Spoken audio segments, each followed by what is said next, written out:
Honorable Court is now adjourned until Thursday, the 10th day of December at 12 o'clock. Good afternoon.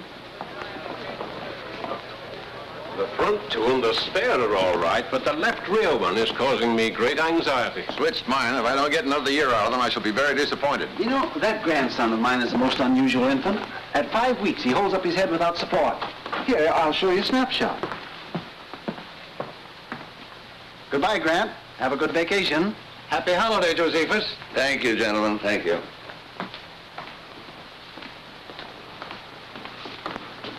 Mr. Justice? Well? Could we have a word with you, Justice Grant? Just a few questions. I stopped answering questions when court recessed about 3 minutes ago.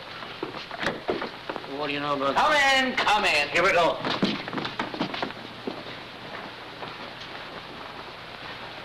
Well, gentlemen. Justice Grant, we understand you declined to preside at the Danville investigation. There's some speculation as to your reasons.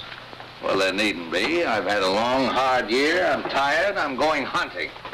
Miss Gilbert, would you put this in my bag, please? The Gazette referred to you last week as a terrible-tempered Justice Grant. How do you feel about that? I'm flattered. And this too, Miss Gilbert. where are you going for your hunting? Well, there are plenty of ducks and no reporters. Oh. When are you leaving? A moment after you do. Good day, sir.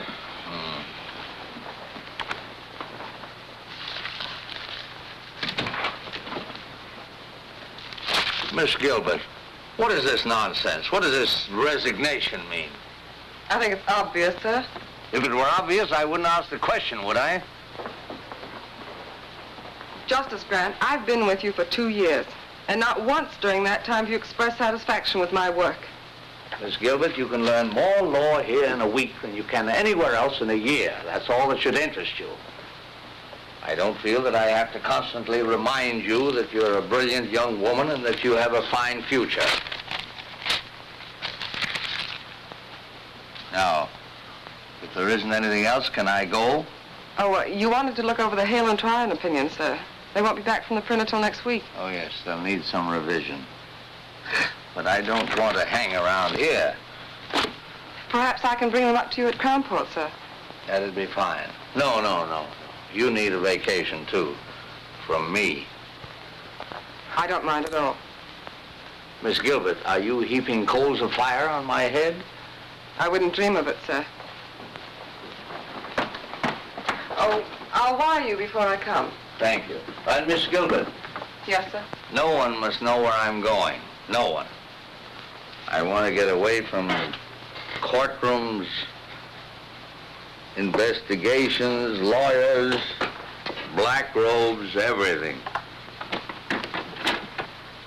Everything but ducks. Hundreds and hundreds of beautiful ducks. Beak, beak, beak, beak, beak, beak, beak, beak, beak, beak, beak. Beak, beak, beak, beak, beak, beak, beak, beak, beak, beak, beak, beak, beak. Hey, you! Wait a minute. I'm Orrin Todd's game inspector. Let's see your license. Yeah, just like I thought. Stranger in town, ain't you? This license ain't legal. Well, I just bought it yesterday at the state capitol. Yeah, I know, mister, but this is Crownport, and you gotta have a Crownport stamp on there. Well, I didn't know that. I'll get one tomorrow. Yeah, but it ain't gonna do you any good today. You know, I could haul you into court and let the judge slap a fine on you. But to save wear and tear on my tires, suppose I sell you one right here. It only cost you $5.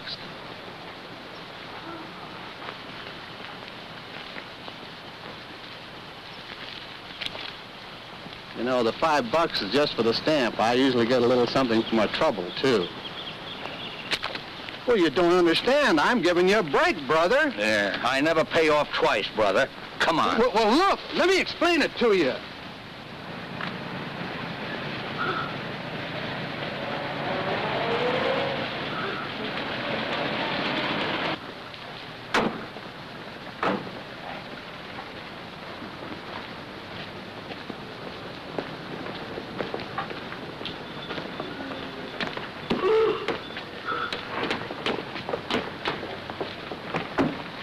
Your Honor, it's not as though my client were trying to evade his financial obligations.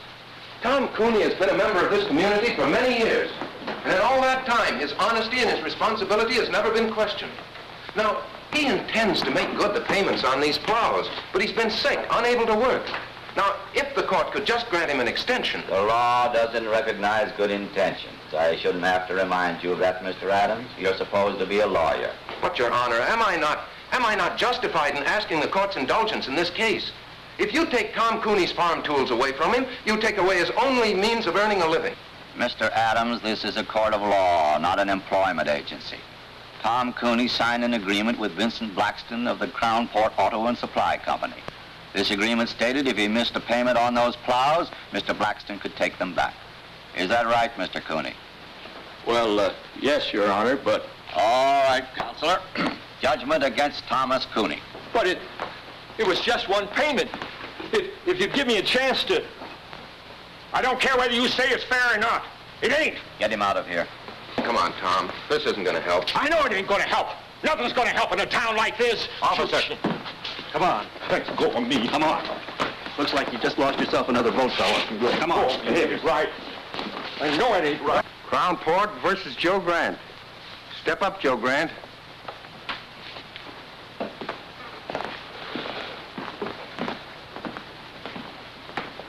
Name? Joe Grant. Shooting ducks without a Crown Port permit. I didn't get a chance to shoot. You were going to. Of course I was, you fool. That's why I bought a state license. We also require a Crown Port license, Mr. Grant. And ignorance of the law is no excuse. $100 or 30 days. Which one of you gentlemen do I pay? The clerk. Should have bought it from me in the first place. Save yourself a lot of dough. I assume that this $100 will permit me to resume my hunting without further interference. Your assumption is wrong. You still need a Crown Port stamp. And an officer enforcing the law is not interfering, Mr. Grant. As a judge, I advise you to be careful of your words. Next case. Crown Port versus Burton Line. Step up, Burton Line.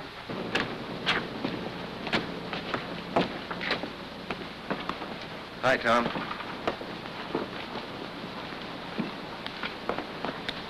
I'm sorry it turned out that way. Guess that's the only way it could have turned out. No, I thought we had a chance, but I guess I should have known. What are you going to do now? Farm's no good to me without tools to work it. Guess I'll lose it. Bank will start yelling for its money pretty soon. You know, Bill, sometimes it's just more than a man can stand. I got to think of something to do. If I could only... Yeah, I know, Tom, I know. Look, why don't you come by the office later on? We'll talk about it, huh?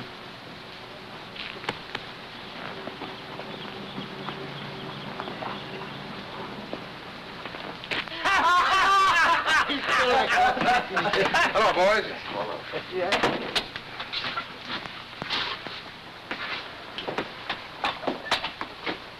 Shave, Homer. I hear poor Tom Cooney lost his case. Yeah. He'll probably lose his farm now, too. It's a shame. You know, Homer, that's what I like about the fellas around your shop. They enjoy the good things of life. Like a guy who can't meet his mortgage or a poor farmer getting ripped out of his plows. Maybe if Cooney had a real sharp lawyer. Maybe if we had a bank that'd extend an honest man credit or a judge that'd give him a break. Talk like that isn't going to get you any votes, Adams. If I could afford a 50-cent cigar, I could get yours.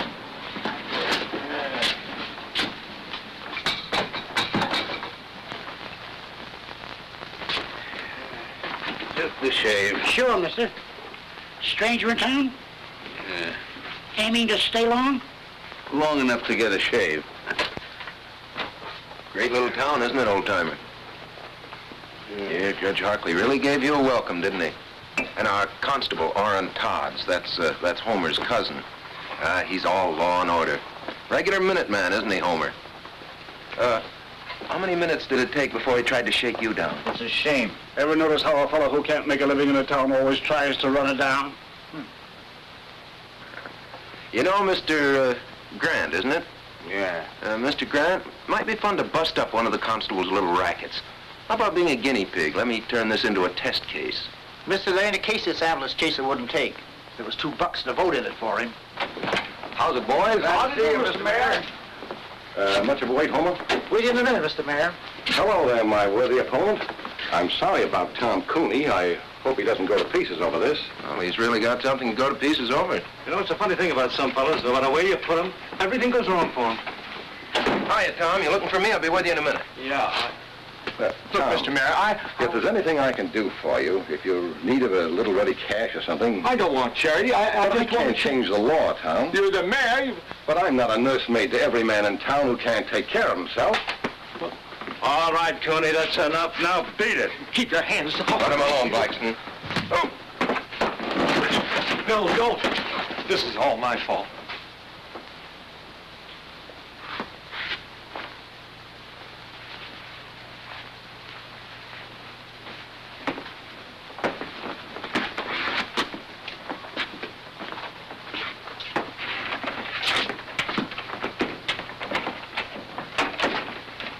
I wish you hadn't had to do that, Benny. He's had it coming to him for a long time. That boy is turning into an awful radical. You could tell that by the speech he made accepting the nomination. Well, that kind of talk is never going to make a mayor a crown port. That's too bad. Nothing I'd like better than to see some bright young fella come along who could take my place. But Bill Adams... Take a man to fill your shoes, Mr. Mayor.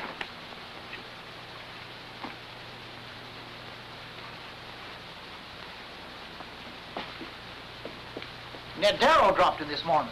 Said to give you his regards.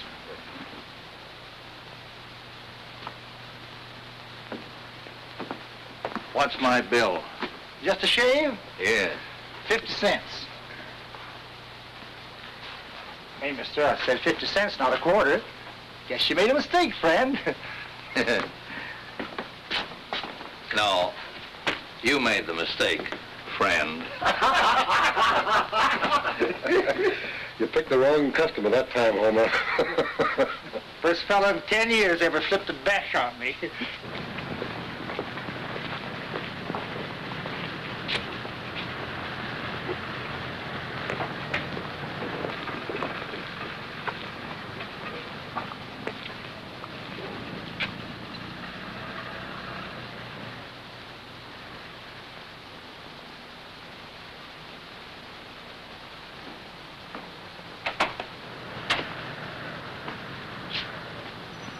Come on in, old-timer.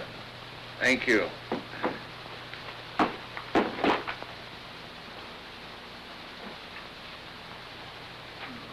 Well, you interested in boats? Yeah. That's a rather interesting model. She's the Columbia, a square-rigged four-master. Nice work. Oh, and here's a nice one. This is a barkentine. Form is square rig, the other mast fore and aft rig. Rather unusual. For sale? Oh, no. No, they're not that good. It's only a hobby, just for fun. I see you're running for mayor. Yeah. Sort of a hobby, too, just for fun? No, not quite. Mayor Coniston, you saw him in the barber shop. Oh, he and his boys have been running this town for a long time. Make it pretty tough for anybody who comes up against them. Yes, I gathered as much. Well, a lot of people have been getting tired of it. I haven't much time myself. The Army's going to grab me in a couple of months, but I thought I might at least get the ball rolling and for once give them a fight. But not too much of a fight. Something you wanted to see me about, Mr. Grant? In the barber shop, Mr. Adams, you mentioned the fact that you might like to make a test case of my fine. Were you serious? Yes. Yes, I think you've got a case. You do? How would you go about it? Well, we'd, Of course, the law requires a stamp. I didn't have one. No, but I think I could work out an appeal. An appeal? On what grounds? Was the fine illegal? Oh, no, they had a right to fine you. The fact that I was unfamiliar with the law? Oh, no, that's no excuse, obviously. Obviously. Then what would you base your appeal on, Mr. Adams? The fact that it's Tuesday and the sun is shining? Look, I haven't had much time to give it thought, but I can figure out an angle. There must be one lying around somewhere. Oh, yes, I'm sure there is. In the meanwhile, you can always make a living as a carpenter. Hiya, Bill. Oh, you busy? No, Charlie, come on in. Mr. Grant, Charlie Craig, my campaign manager. How do you do, sir? Hi. Any new votes, Charlie? About enough to fill a dog's ear. Say, I just heard about Tom Cooney. Yeah, he's taking it pretty hard. I signed the same kind of note he did, so it don't look so good for that tractor of mine either. You couldn't get me a couple of weeks postponement, could you? I'll try, Charlie, but there's no use appealing to Blackston, not with the way he's got his business set up. His hopping on my tail wouldn't burn me if I hadn't had so much trouble with that tractor. Every time I needed a spare part, I had to send for it myself. Blackston never carried them in stock. Did Blackston promise you such service? Well, no, there's nothing in the contract about providing service. Has Blackston lived up to all his legal obligations as seller of the tractor? Well, sir, you sound like a lawyer yourself, Mr. Grant. Yes, well, I was about 20 years ago. Well, maybe you could give Bill here a pointer or two. Anyway, I'm glad to have met you. Be seeing you, Mr. Mayor. I'm going out and see if I can't agitate a few votes for you. Well, Mr. Grant, since you have some knowledge of the law, you've probably decided there's nothing much I can do for you. Well, what about Craig? What are you going to do about him? What can I do for him? With Harkley on the bench, you saw what happened to Tom Cooney. You can't blame that on Judge Harkley. You went into that courtroom without a defense. That's why you got whipped. Well, then I guess I'll get whipped again. I guess you will. You're not much of a fighter, are you, Mr. Adams? Except in barbershop brawls. Oh, stop it. You can't fight brass knuckles with spitballs. The trick in this town is either to play the game their way, and I haven't the stomach for that, or to be as smart as they are.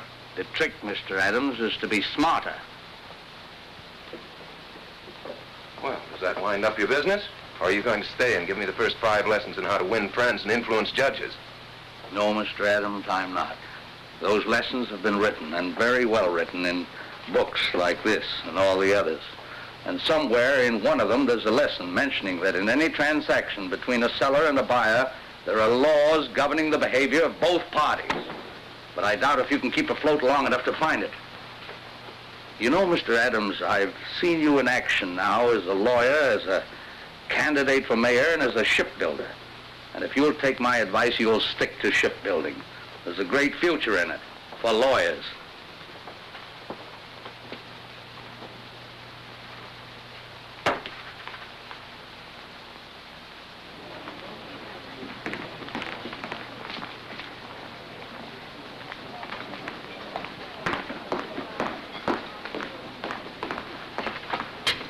Excuse me, sir, for breaking in like this, but I think I found it. Yes, that covers it. You said you hadn't practiced law for 20 years. Imagine remembering a thing like that. Have you had dinner, Mr. Adams? No, thanks, not hungry. I think this will cover it. It should work, but I've been battered down by those guys so often, I guess I haven't too much confidence. How long have you lived in Crownport, Mr. Adams? 28 years with time out for college and law school. Never established residence in any other state? No. You're sure of that? Well, of course. Well, we went to Mexico for a few months when I was 7, but... Did you file an income tax return for 1939 and 40? Well, sure. I didn't pay anything in 1940. I didn't earn enough, but I filed the return. And your figures were honest, correct, and would bear investigation? What? Why, of course they were. No, you're getting nervous, Mr. Adams. I'm not nervous. I'm merely trying... Yes, you are. You're flustered. You're raising your voice. Well, why shouldn't I raise my voice? You've as good as accused me of falsifying my income tax. I've accused you of nothing, Mr. Adams. Now, look, I don't know what you have on there, but I want to tell you that... Take a look.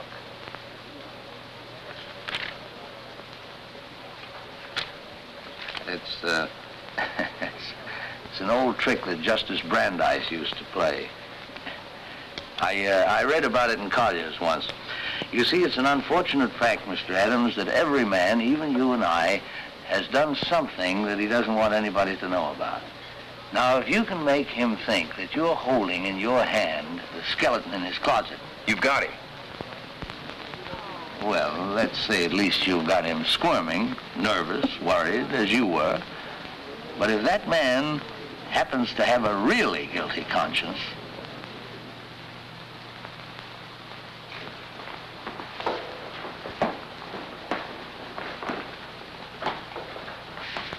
name is Vincent Z. Blackston?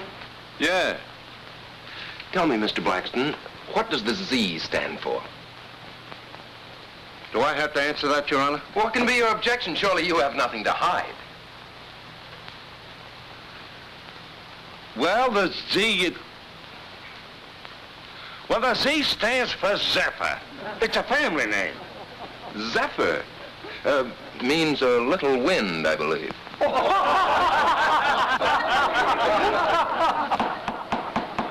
Quiet. Mr. Blackston, you're the owner and manager of the Crownport Auto and Supply Company? Yes. The sole owner? Well, sure, of course. No silent partners? No. Well, of course, there are people. Oh, then you're not the sole owner. I didn't say that. I just It said... sounds very strange to me, Mr. Blackston. You don't know whether you own your own business or not. I object. That question is irrelevant, immaterial, and calculated to confuse the witness. Objection sustained. Counselor will restrict himself to the facts bearing on this case. Mr. Blackston, your company sells most of the used cars and tractors in this town. Almost a monopoly, isn't it? I do the most business because I sell my stock at the lowest prices. That's not monopoly. That's the American way of life. Tell me, Mr. Blackston, carry spare parts for your customers? Sure. Do you have in stock at this moment piston rings for the 1938 tractors you sold in this town? Well, Mr. Blackston? Well, no, I don't. Oh, then you don't carry all the spare parts your customers might need. Well, I can always get them if they need them. Yes, but sometimes your customers have to wait. Sure, it takes 2 weeks. If I ain't got them, how can they have them? An intelligent answer, Mr. Blackston, and an honest one. One which will require the court to enter judgment against you in this case. Will Counselor explain that statement? Certainly, Your Honor. Motor Vehicle Laws, 1919, Chapter 174, Section 52. The sale of any automobile or any other automotive vehicle is void unless the dealer carries in stock at all times and on demand parts that may be needed to repair the particular make of vehicle. Will you let me see that reference?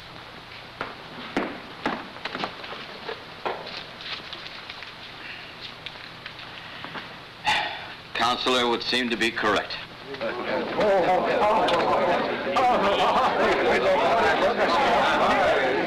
You put it over, Bill. Say, this will take care of Tom Cooney, too. You're telling me.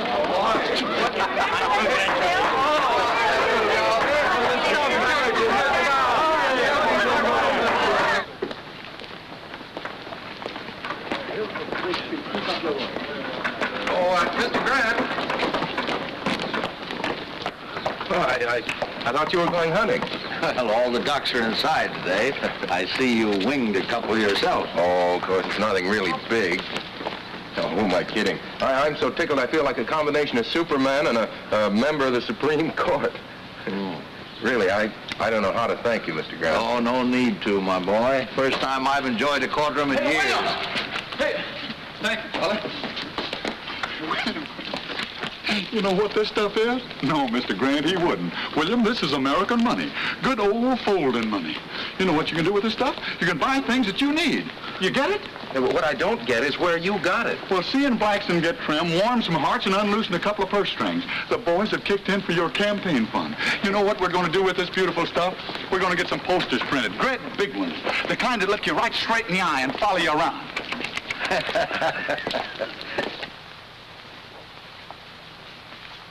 Why get frightened? So Adams does win one rotten little case.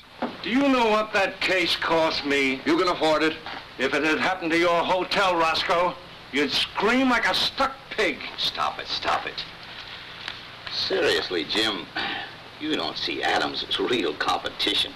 Well, as things stand now, no. But if a lot of people start thinking of Bill Adams as the people's champion, well... Jim, there was nothing else I could do. I can give you boys the edge when it's a question of interpretation, but not when the law's right there in black and white. Oh, I'm not blaming you, Judge. It's just something to start thinking about, that's all. You think we'll have trouble? Well, now look, boys. On second thought, we may be getting all steamed up for nothing. Yeah. But suppose he opens a lot of old cases like Tom Cooney's. I think you've got something there, Zephyr. We'll just have to show the boy that he's wrong.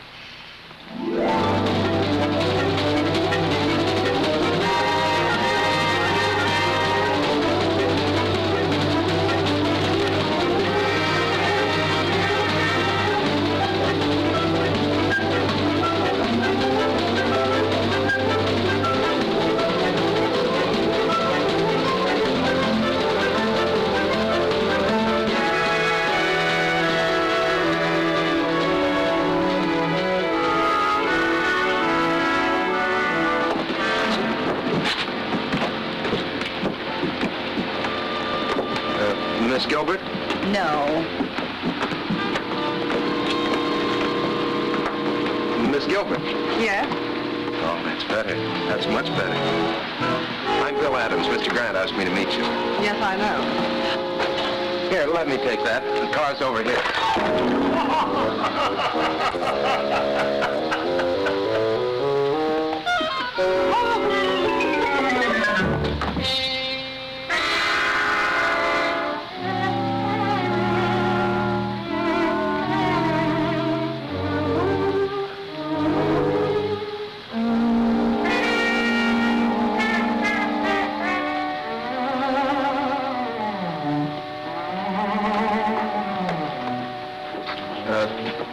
Do you think we should try to scoop some of that up? No, I guess not, huh? Well, everything seems to be under control, but... Would it be all right with you if we went to your car now? The car? Oh, no. No, yes. Right here.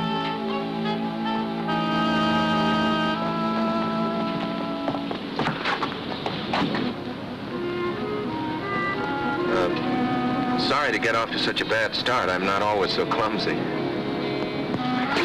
Oh, my hat! Oh, don't worry. We'll get it.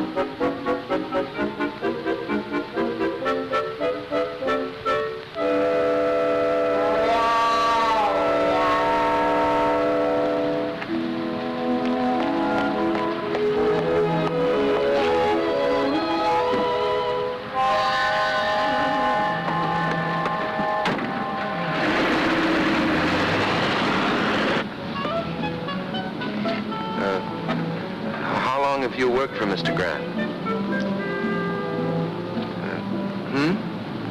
2 years. Quite a character, isn't he? Quite. You know, I was very surprised when he told me his secretary was coming down. I had an idea the old boy was retired. The old boy is far from retired. Where is he now, Mr. Adams? Well, he went over to Wellbridge this morning to do some hunting. He ought to be back soon. I was going to drive you around the town, but I guess you'll want to get cleaned up now. Yes, I think I will. Well, I'll take you straight to the hotel.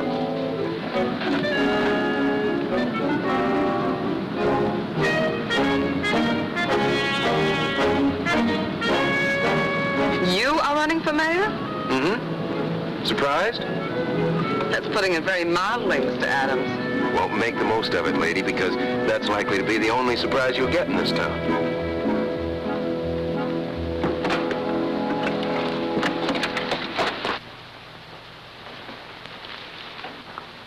Who's the girl with Adams? Don't know. What difference does it make? I'd like a room, please, by the day. No baggage? Well, she's This is just all here. right. I don't register women without baggage in my hotel. Henry, show this lady out. But you don't understand. Yes, I do. Why, you... Please, Mr. Adams, let me explain. Come on, sister, beat it. Take your hands off her. Oh, yeah?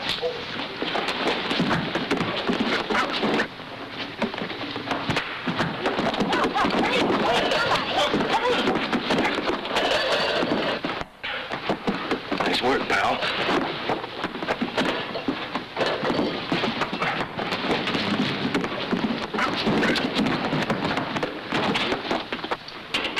I tell you, you can't do this. Look facts in the face, mister. Oh, but officer. Hey, officer! Hey, Sergeant! Sergeant, I want to use that phone. Will you please keep quiet, Your Honor? Just trying to get us out of here, you know. Why didn't you think of that before you got us in? Look, I'm very sorry this happened, but it isn't my fault. I suppose I started the fight. You sure did all right once it got going. Oh, what a gal. And what a wallop. Yeah, Miss G, you're really some scrapper. Say, Roscoe Swade asked me to call you, Judge. We've got Bill Adams in here with a dame, assault and battery. How long do you want us to hold him here? Oh, just let them stew for a while, Sergeant. Adams will probably want to get in touch with me. Oh, he does, huh? Well, I'm out of town. You can't reach me anywhere. That's right. Overnight.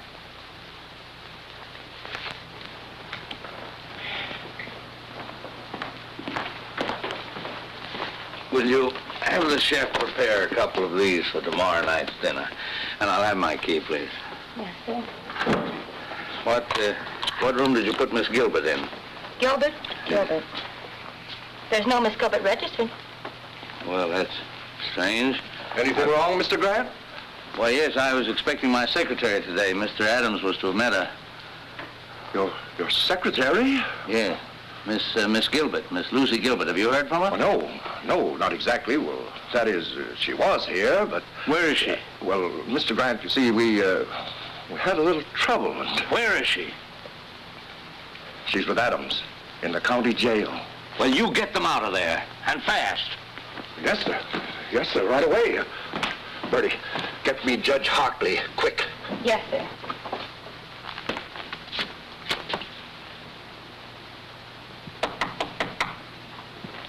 Come in.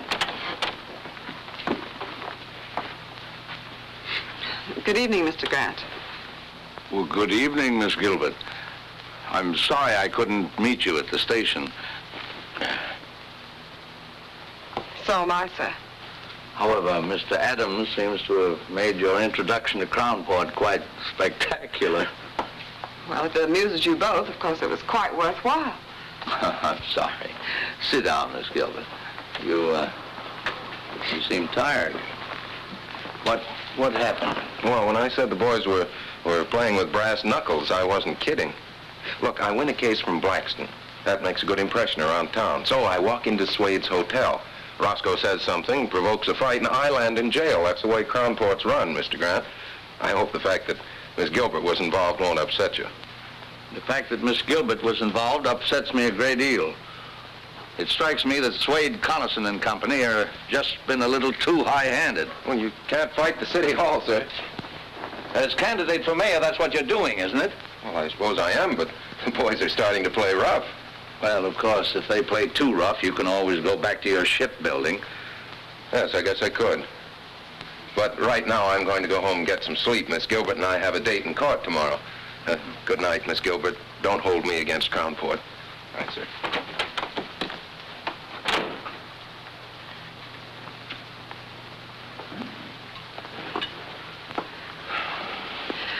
Your notes, perhaps you'd like to go over them. I gather somehow that you're not very much drawn to Mr. Adams. My personal reactions to him aren't important, sir. Well, I wouldn't be too hasty. He attracts too much trouble. He certainly does. His whole approach is wrong. He shuts his eyes and wades in and slugs. But he has good stuff. Do you think it wise to get involved with his problems? After all, you are on your vacation. Oh, I'm not involved. I'm just trying to give the boy a push. Come in. May I turn your bed down, sir? Oh, yes, certainly. Good night, Mr. Grant. Good night. Oh? Oh, I'm all right. Good night, Miss Gilbert.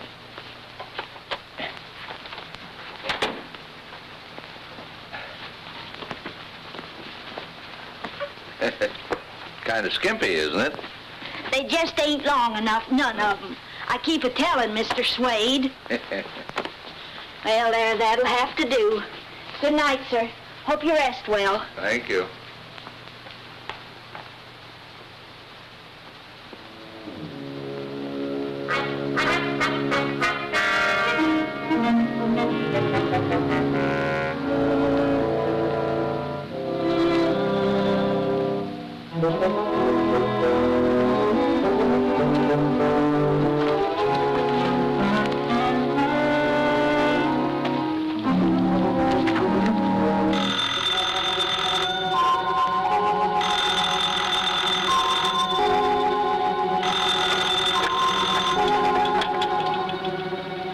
Wrong number. Mr. Adams, wake up. This is Mr. Grant. What? Wait a minute. Yeah?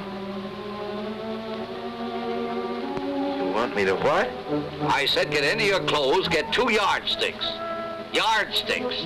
Come right over here and register for the night at the hotel. I'll tell you all about it when you get here, but get here. Right.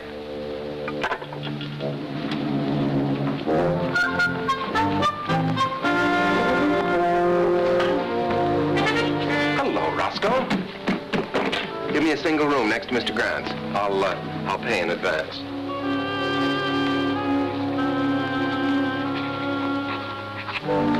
$413. What's the matter, Roscoe? You don't seem at all happy to see me. I brought my luggage, too.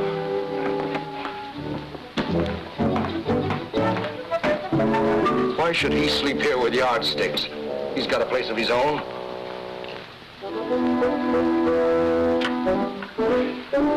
Hello. Get me Miss Gilbert's room, please. Where do we start? Why should he want to talk to her in the middle of the night? I don't know, but... It's Grant. Yes, Mr. Grant. Yes, sir. Right away. He wants a bellboy right away. He wants to send something to Miss Gilbert's room. They're up to something. I know they are. Henry.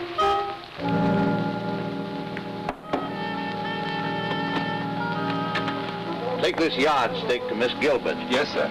Mr. Swade said with his compliments. My compliments to Mr. Swade. I don't eat fruit.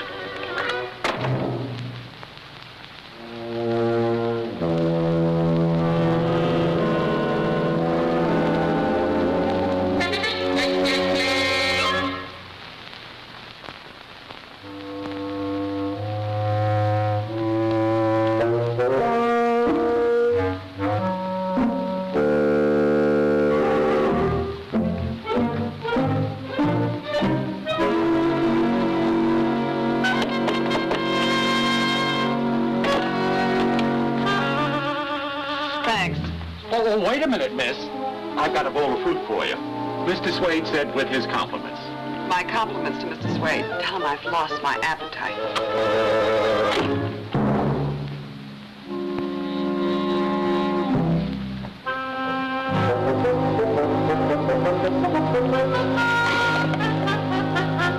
I couldn't see nothing. They blacked out the rooms.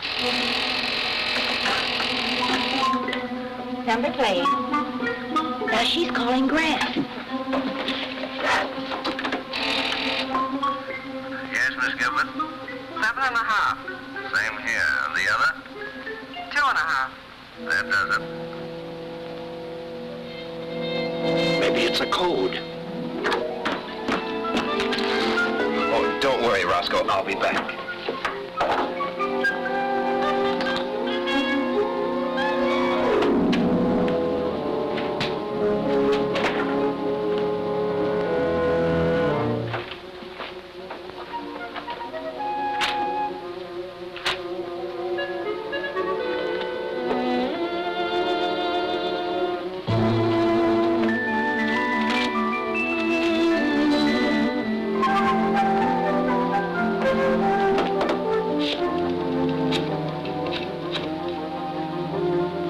Sway's hotel? Give me Mr. Grant's room. Mr. Grant, you were absolutely right. It's 9 and 2. Yeah, I'll be back in a minute. Oh, I think Mr. Swade's going to be a little sorry tomorrow that he's bringing those charges against us.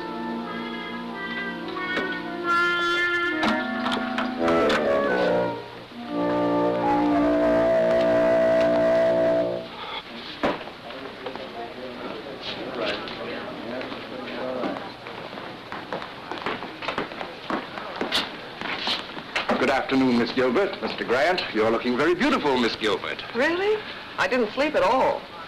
Probably nervous exhaustion due to the unfortunate experience you underwent yesterday. Ever spent any time in jail, Mr. Swade? Ever been sued for false arrest, Mr. Swade? Miss Gilbert, I made up my mind to drop the complaint against you. Well, what about the complaint against Mr. Adams? He spent a few hours in jail, too. You've got nobody but yourself to thank. You started it hitting Henry. I'll forget you hit me. He didn't hit you. I did.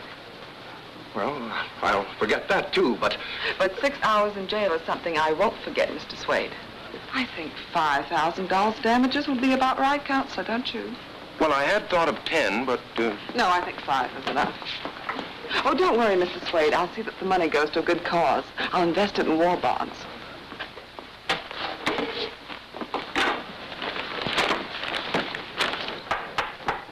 Court is now in session.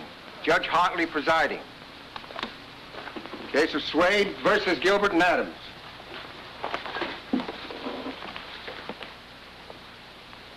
Judge, I move you throw my complaint out.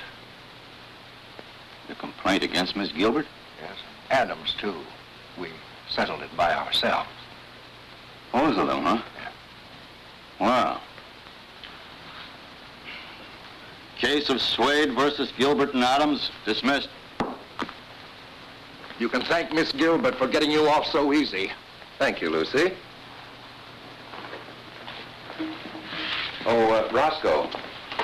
Just a minute, Roscoe. We're not quite through yet. Joe, serve the papers on Mr. Swade. Roscoe Swade? What are you talking about? I took it if I dropped my suit against you, you'd drop yours against me. Relax, Roscoe. This is another suit. Your Honor, I find that in the management of his hotel, Mr. Swade is in violation of several important laws. Oh, what are the charges? I brought the evidence with me, Your Honor.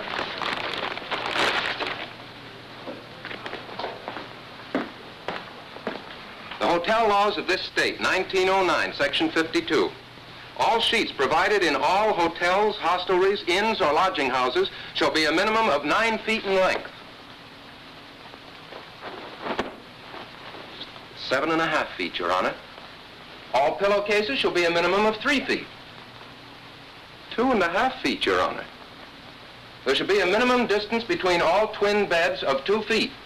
Now, the beds in my room at the Swade Hotel were scarcely half a foot apart, Your Honor. I couldn't bring them in evidence, but I have witnesses who can testify as to my veracity.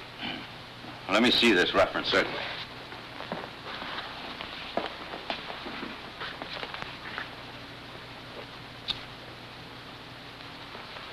You'll be sorry for this. You wait and see. Will the court warn the defendant that threats and intimidation are punishable by law?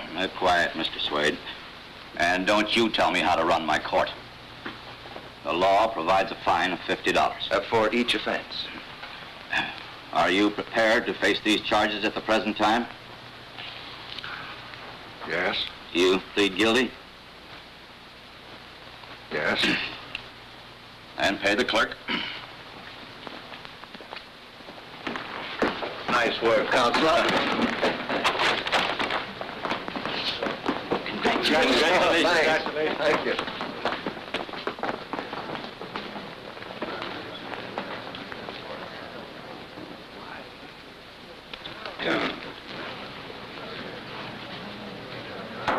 Half-hour recess.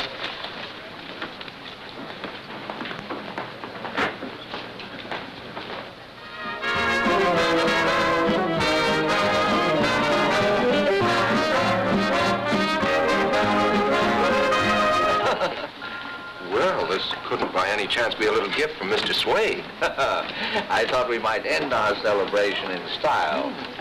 What vintage is that, miss? California, 1938. Here, I'll do it, miss. tell I'm an amateur, the bottle resents me. Well, it's hot anyway.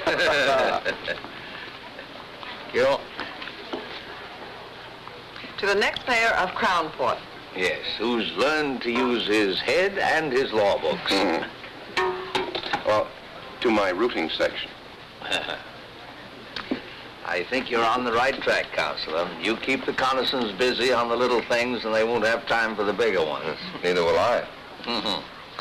Well, I think I'd like to do a little hunting in the morning, if you can keep your life fairly quiet for one day. Well, I'll try.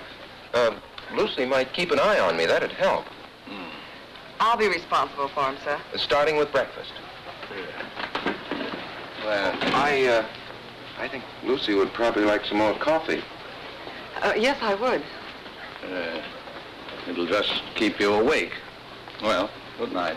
Good night. Good night, sir.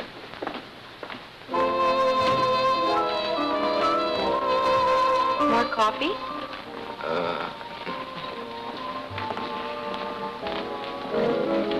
I suppose you're a wonderful dancer. Fair. I'm awful. Good. That'll make me feel superior. May I have this dance, Mr. Adams? Charmed. Hey, I'm not so bad, am I? You're fine. I guess the trouble was I just never liked to dance before. Neither did I. You know, Lucy, Crownport's not such a bad little town. It's got a lot of nice people in it. You've just seen the worst side of it. Like you? No, but what I mean, Lucy, is, well, can you see yourself living in a town like Crownport? No, pretty dull, I guess, huh? Very. Practically nothing's happened to me since I met you. Yeah. No, but seriously, sometimes I have whole days of peace and quiet. Now, we've been together for several hours, and nothing very spectacular has happened. Not near enough has happened.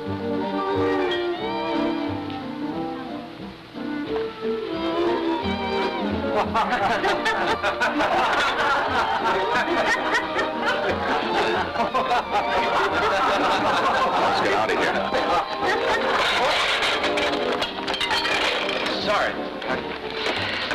Sometimes we have whole days of peace and quiet. Good night, Mr. Adams. Oh, that date for breakfast still stands. Good night, Bill.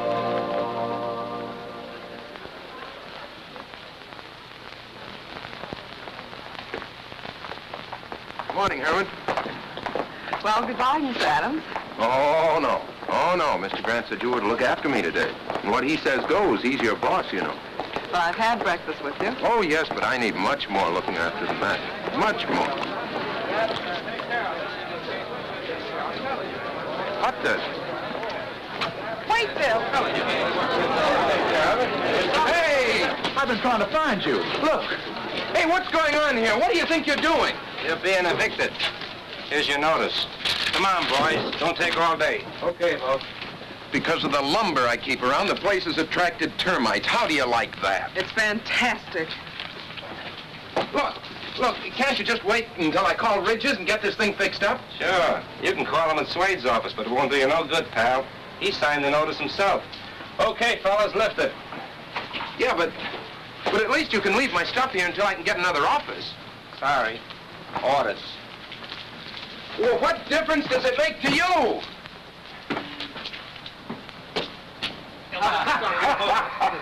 Oh, boy. Where's your telephone? Hi, over there. Thanks.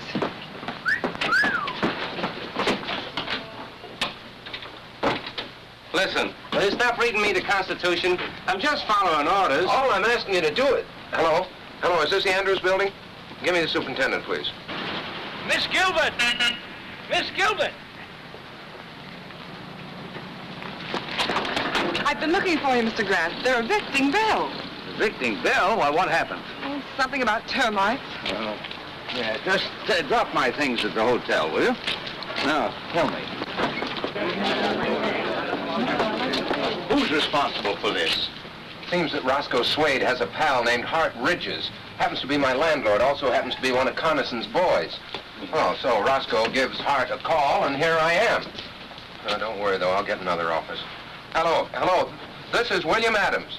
Yes, I want to rent an office. What? Oh, no vacancies. Can't we do something, Mr. Grant? Well, I don't know. Wait a minute. Be careful of those.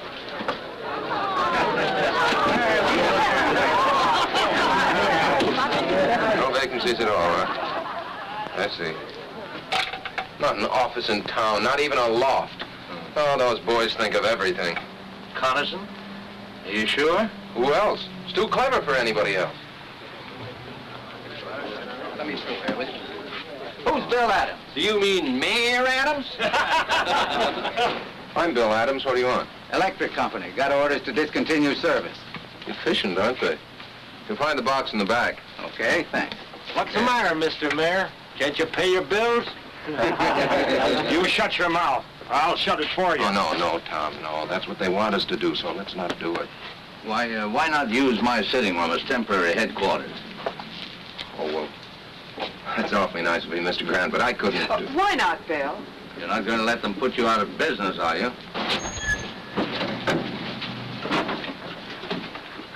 Where's Bill Adams? Oh, Mr. Mayor, you got more company. Hey, Wooly, bring out a couple of more chairs. I'm Adams. What do you want? Compliments of the mayor. He thought you might need some help. Will you send my compliments right back to the mayor and tell him to... You tell Mayor Carlson I'm staying right where I am, out on the street. And before I'm through, I'll have him out here with me. Get a soapbox. You bet I'll get a soapbox. And if Carlson wants to know what I mean, tell him to come down here and I'll try explaining it to him personally. Ladies and gentlemen, please, just give me a few minutes until I get my new office set up. William, you mean right here on the street? Sure, why not? We'll hang my shingle on that lamppost. They'll get out in the junction. You won't be here 2 hours. I know that, sir. But this time, Carlson's gone too far. He's giving me more publicity than I ever dreamed of. I may be here only an hour, but it'll be a good one. I'll get you an office. Now, keep out of trouble. I'll be back in a few minutes. Oh, come on. Now, is this about right for the desk? Oh, no. I think it should be catty-corner. Okay, lady, you're the boss. Oh, here, let me take those. Watch this. Oh, yeah. Excuse me.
How is he, nurse? Oh, he's coming along all right. Can we see him now? I think so.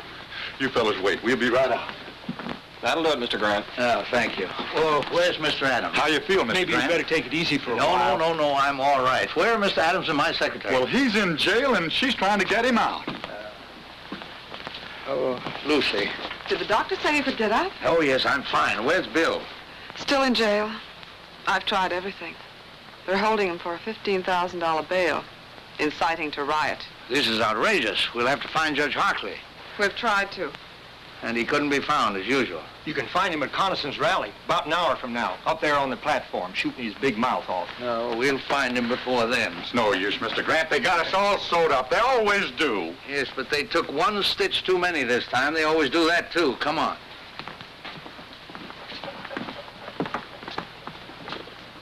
Do you think you should? I've got to get the boy out of jail. I'm glad you feel that way, sir. Yes, well, let's not keep Judge Hartley waiting, huh?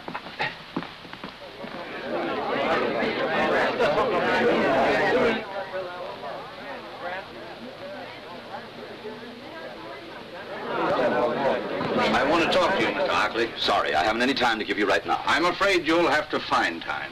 See here, you... Judge Hockley, acting on my rights as a citizen, I demand that you swear out warrants for the arrest of Ridges, Swade, Blackston, and Mayor Carlson. You're crazy. On what charges? Conspiracy, abuse of public office, inciting to riot. I suggest that you come to the jail with us now and release Mr. Adams and sign those warrants. We'll need a couple of more warrants, too, for some hoodlums. I have their names. You are crazy. You can't push a way into my house and order me around. Do you realize I can have you arrested for disturbing the peace, all of you? Let's just postpone that, Judge. Ladies and gentlemen, will you excuse us for just a minute?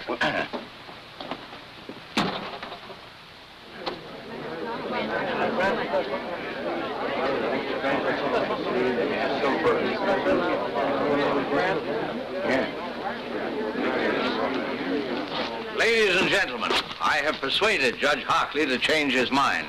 He has kindly consented to release your candidate in time for the rally tonight. Are you going to tell Bill how you got him out? No, that's not necessary. What's the deal, Mr. Grant? You know something about him? No, on the contrary, he knows something about me.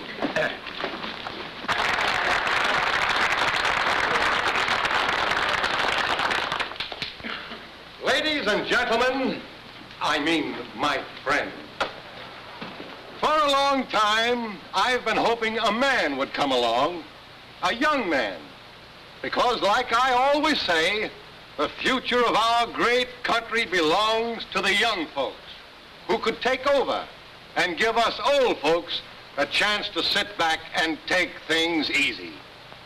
Well, this year I said to myself, Jim, maybe this Bill Adams is the fella. But he dashed my hopes and prayers to the ground. I saw that he's not the man we've been waiting for. That he's nothing but an agitator, a troublemaker, stirring up neighbors against each other. He said he'd be here tonight. I wish he was. I hoped that when I got up to talk, he'd be here on the platform with me to debate with me the issues so close to our hearts.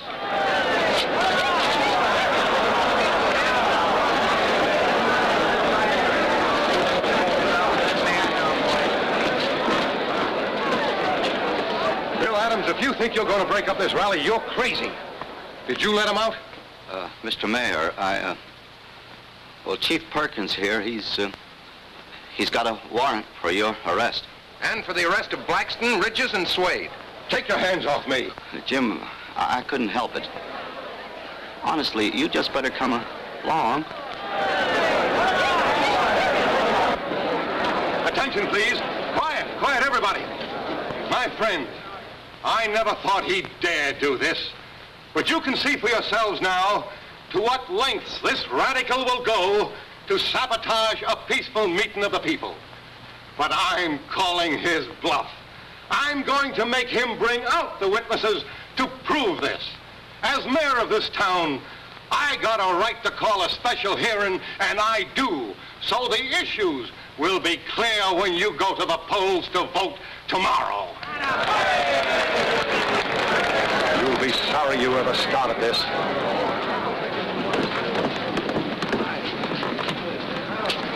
Better remain with us, Mr. Hockley. We wouldn't want you to prejudice the mayor's testimony. Any place there, folks. All right, find a seat and sit down. Sit down. That Adams bird's just bluffing. He ain't got a thing on the mayor. No? Find a seat and sit down.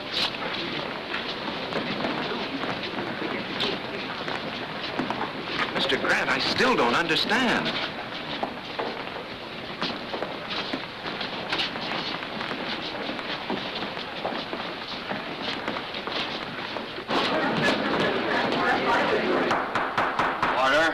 Order. This hearing will come to order.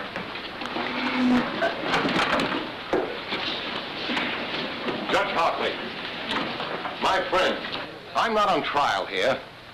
Bill Adams has made accusations against me. He's had a warrant sworn out for my arrest. This is a hearing to show you that he has no proof of anything he says. That he's trying by a cheap trick to win an election he can't win by fair play. Judge Hockley. Mr. Mayor, you'll have to moderate your tone. This is very irregular. Step one side and clear the aisle, please.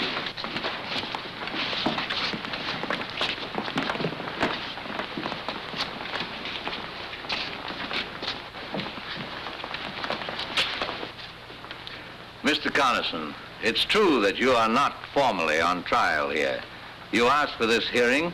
You demanded by what right we had you arrested. We're here to tell you and to accuse you of conspiring against men who honestly oppose you, of inciting a riot with reckless disregard for human safety, of abusing the office to which you have been elected by the people of this town. And these accusations we are prepared to prove. I hate to see the old boy get himself involved like this. Don't worry about the old boy now, darling. Mr. Mayor, Mr. Grant has obtained confessions from these men. They have told Mr. Grant that acting on your orders, they started the riot this morning in order to make possible Mr. Adams' arrest. They have sworn to these facts. Because of this, Mr. Grant was able to demand a warrant for your arrest. Mr. Grant swore out a warrant for my arrest. A man who doesn't even live in our town. A meddling old fool who does nothing but shoot ducks and start trouble. Jim, don't say that. I'll say anything I please. I demand to know who this man is. Who is this Joe Grant? Jim, do yourself a favor. Don't ask. That's all right, Judge Hockley. Mr. Carlson, it's not Joe Grant. It's John Josephus Grant. Where you from, Grant? Washington, D.C. Jim, please, no more questions. Mr. Grant. Shut up. I'll ask all the questions I please. By what right? And what do you do, Mr. Grant? Mr. Carlson, I am a judge, an associate justice of the Supreme Court of the United States.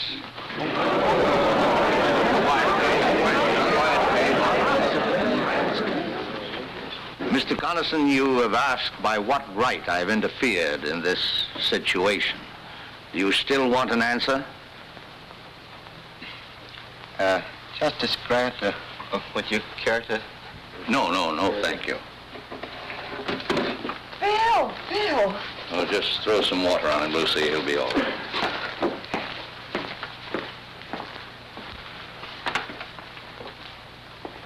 Your Honor, Mayor Carlson, it's only right that you should know why I, a stranger, have become involved in your affairs. Believe me, it's not because I am a justice of the Supreme Court. It's because, like all of you here, I am a citizen of this country. That is no little honor. Men have fought revolutions, have died to be called citizen. And as citizens, we carry a burning responsibility. It means that when we elect men to public office, we cannot do it as lightly as we flip a coin. It means that after we've elected them, we can't sit back and say, our job is done. What they do now doesn't concern us. That philosophy of indifference is what the enemies of decent government want. If we allow them to have their way, to grow strong and vicious, then the heroic struggle which welded thousands of lovely towns like this into a great nation means nothing. Then we're not citizens, we're traitors. The great liberties by which we live have been bought with blood. The kind of government we get is the kind of government we want. Government of the people, by the people, and for the people can mean any kind of government. It's our duty to make it mean only one kind, uncorrupted, free, united.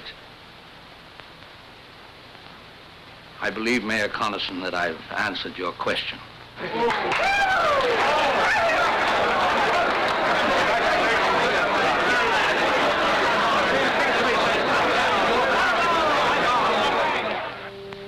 Now, as soon as court adjourns, I'll meet you back here in my chambers. Well, what's the matter, Mr. Justice? You seem nervous. Oh, no, not at all. How about you, Mayor Adams? Have you the ring? Do you know your lines, sir? Well, I ought to. I stayed up half the night learning them.